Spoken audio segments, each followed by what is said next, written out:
Olá, irmãos. Meu nome é Luiz Lima e hoje nós vamos falar sobre a graça de Deus. Bem, falar sobre a graça de Deus não é um assunto fácil e requer muita graça do Senhor. O estudo sistemático dessa doutrina se estende por muito tempo na história humana. Aqui nós iremos apenas arranhar a vastidão da profundidade que o tema abrange. No entanto, acredito que será suficiente para despertar a importância que o tema merece, juntamente com tudo aquilo que envolve nosso Criador e Senhor Jesus Cristo. Sabemos que a graça é um dos atributos comunicáveis de Deus.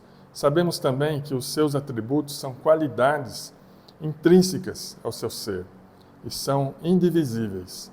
A divisão que fazemos tem meramente o caráter didático.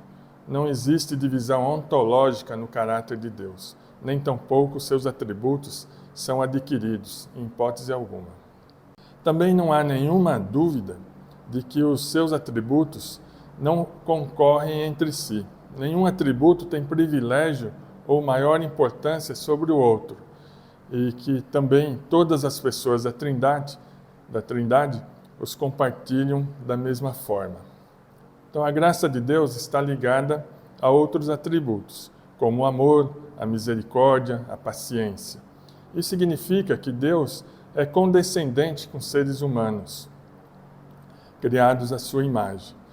Em alguns casos, ele retém o que merecemos, no entanto, aplica o que não merecemos. Para explicarmos com maior clareza a ação da graça divina na criação, dividimos didaticamente a graça de Deus, que é a graça comum, e em dois grupos, que é a graça comum e a graça especial, que é a graça salvífica. Ainda podemos dividir esses dois grupos em subgrupos, mas não o faremos nesse estudo. Okay? Então, a graça de Deus é evidente em toda a criação, em toda a humanidade. A Bíblia afirma que todas as coisas pertencem a Deus, no Salmo 50, versículo 12, por exemplo. Nesse sentido, a doutrina da graça comum está ligada a todas as atuações dos seres humanos, como a igreja, o Estado, a família, o trabalho, principalmente as pessoas individualmente. Esta doutrina ensina que, mesmo em meio ao pecado, o bem é preservado e a maldade restringida na criação. Por exemplo, Mateus 5, versículo 45. Todavia, a graça comum não tem nenhuma ação na regeneração do indivíduo, mas ela preserva boas virtudes, tais como a beleza, a inteligência, a sabedoria, criatividade, honestidade e outras qualidades do ser humano. O Espírito Santo qualifica alguns para exercerem atividades, por exemplo, na ciência, nas artes, na política. E tem vários versículos a respeito disso.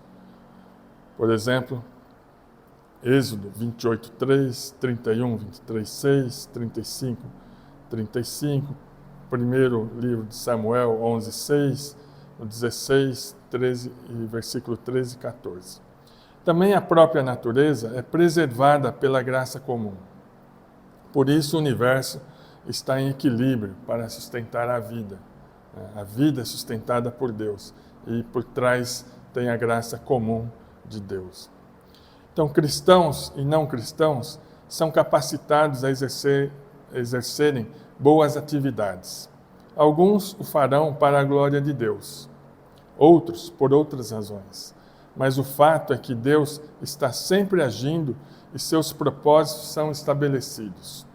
Entretanto, para alguns, ele concede graça especial, capaz de regenerar o indivíduo. Estes são os eleitos de Deus, que recebem justificação e adoção pela justiça de seu Filho Jesus Cristo, seu Filho amado Jesus Cristo. Por exemplo, Efésios 2, 8 e 9. A partir de nosso entendimento em relação à graça de Deus, toda a nossa teologia pode ser alterada.